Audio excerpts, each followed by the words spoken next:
Pelabuhan Kuala Langsa telah diberikan izin impor produk tertentu. Ini perjuangan sangat panjang yang dulu pernah saya lakukan semenjak saya pertama sekali menjadi wali kota dilantik, ya, 7 tahun yang lalu. Berapa kali mungkin audiensi dari masa Pak Presiden SBY dulu dan beberapa tim khusus Presiden turun ke pelabuhan ini, DPR dan macam-macam pejabat tinggi negara lainnya turun ke Kota Langsa ini. Alhamdulillah hari ini berkat difasilitasi Pak Sopyan Jalil, putra daerah terbaik, hari ini Pak Presiden Jokowi memberi izin untuk pelabuhan Kuala Langsa ini lewat Menteri Perdagangan. Alhamdulillah kita patut bersyukur. Maka hari ini kita berkumpul di sini untuk bersyukur karena apa? Sangat panjang, Pak. Sangat panjang perjuangan yang kita lakukan agar Kuala Langsa ini bisa kembali seperti pelabuhan masa-masa dulu. Sebelum Belanda masuk pun ke Kuala Langsa ini punya sejarah panjang. Pelabuhan ini sudah menjadi pelabuhan impor dan ekspor dengan barter trade pada zaman dulu belum menggunakan uang. Alhamdulillah perjuangan panjang ini dalam beberapa kali juga rapat koordinasi dengan Pak Presiden Jokowi saya sampaikan tertulis dan lisan, akhirnya hari ini dikabulkan. Saya berterima kasih kepada Pak Presiden dan juga kepada Pak Sopyan Jalil. Pak Sopyan tolong sampaikan salam kami warga Langsa, berterima kasih kepada Pak Presiden karena telah memberikan izin pelabuhan Langsa ini bisa aktif sebagai pelabuhan impor produk tertentu. Jadi dalam hal ini masih banyak hal mungkin harapan masyarakat Langsa untuk masa depan kebaikan. Semua kita berkeinginan agar Langsa ini lebih maju, apalagi Aceh konflik hampir 30 tahun lamanya, tentu kita tertinggal banyak dari kabupaten dan provinsi yang lain. Maka dari ini kita untuk mengejar itu perlu orang-orang yang punya pengabdian dan keikhlasan, perlu orang-orang yang punya semangat tinggi dan komitmen yang tinggi untuk terwujudnya apa yang kita harapkan. Jika tidak ada orang-orang seperti ini, maka ini akan menjadi keniscayaan.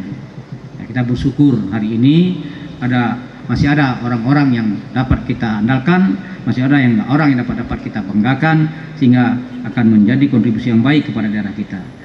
Demikianlah mungkin sambutan saya yang dapat saya sampaikan. Mohon maaf atas segala kekurangan.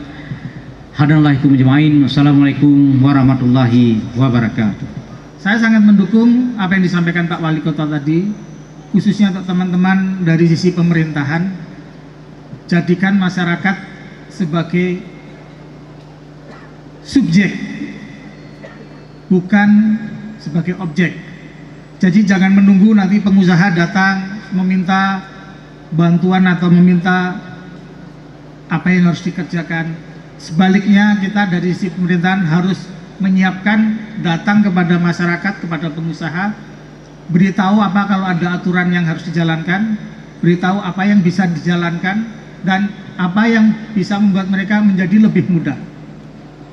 Kelemahan kita adalah aturan kita terlalu banyak. Kebetulan saya sebelum di Kemenko Maritim, saya sama teman saya Pak Bia Cukai di sini, saya dulu kerja di sana.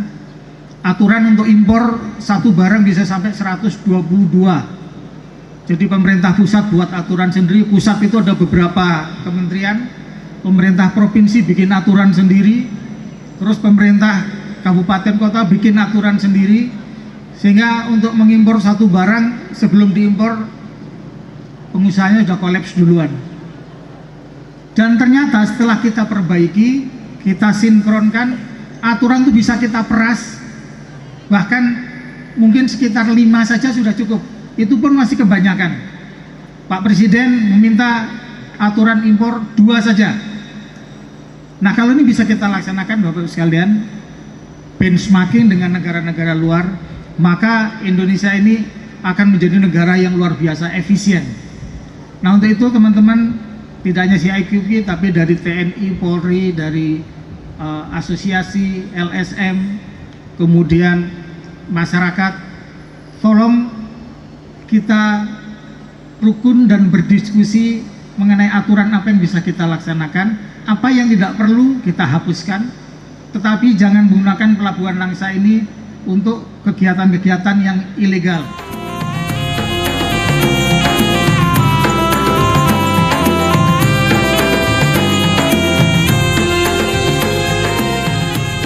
Sekalian, seperti saya ceritakan tadi, negara ini adalah ibarat jenggo yang sedang dirantai, atau lebih baik misalnya kita sebut itu jenggo kungfu yang sedang dirantai. Rantai ini harus kita lepas, dan ini yang dikerjakan oleh pemerintah Jokowi selama 5 tahun ini. Bapak dan Ibu sekalian, saya dapat menceritakan bahwa negeri ini ya seperti benang kusut dalam berbagai hal. Ya, yang pemerintah silih berganti, benang kusut itu tidak diurai secara sistematik. Di bidang pertanahan, di mana tugas saya selama ini, akhir-akhir ini, Bapak tahu seluruh tanah di Indonesia ada 126 juta paling sedikit. Sejak Republik Indonesia sampai 2015 baru 46 juta bidang yang disertifikatkan. Dan yang memperoleh sertifikat itu adalah pengusaha atau orang-orang yang beli rumah di daerah yang dikembangkan oleh developer. Rakyat kecil, orang-orang biasa, pengusaha-pengusaha kecil tidak punya sertifikat.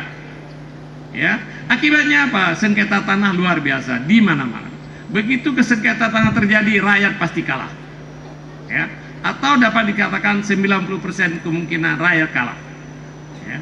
Maka presiden yang kedua, kalau rakyat kecil atau pengusaha kecil tidak punya sertifikat, mereka terpaksa pergi ke Bank 47, pergi ke rentenir. Tapi di Aceh ini lebih arif orang Aceh. Di Aceh nggak ada rentenir, ya ada Bank 47 katanya. Ya. Saya bingung pertama, kalau Bank 47 apa? Kok nggak pernah saya tahu katanya. Karena Bank 46 itu resmi, ditambah 1 rentenir, itu nama Bank 47 di Aceh. Bank 47 orang harus pinjam bunganya 20% per bulan paling sedikit. Nah, kalau dengan ada sertifikat, maka pengusaha kecil bisa pergi ke BRI, bisa pergi ke bank-bank resmi. Ke bank resmi, bunganya cuman sekarang bunga kur 7%.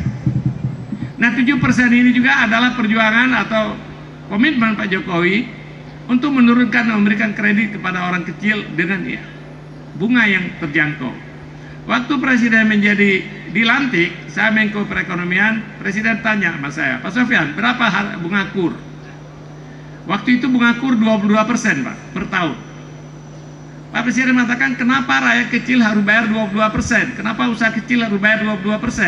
Kenapa pengusaha besar cuma bayar 10-12%? Turunkan, saya ingin 1 digit. Maka tahun 2015 kita turunkan dari 22% menjadi 9%. Setelah 1 tahun 9%, Presiden mengatakan masih kurang. Sekarang cuma 7%.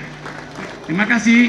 Demikian saja sambutan saya. Mudah-mudahan harapan saya dan doa saya, ya, mudah-mudahan Kuala Langsa dan Lansa ini akan menjadi kota yang kita banggakan, dan Kuala Langsa menjadi pelabuhan yang menjadi kebanggaan orang paling sedikit di bagian Aceh bagian timur. Apabila mungkin bahkan menjadi Pak Agung kemukakan menjadi pelabuhan alternatif di samping Belawan, kemudian dan pelabuhan-pelabuhan besar lain yang ada di Sumatera ini. Terima kasih. Wassalamualaikum warahmatullahi wabarakatuh.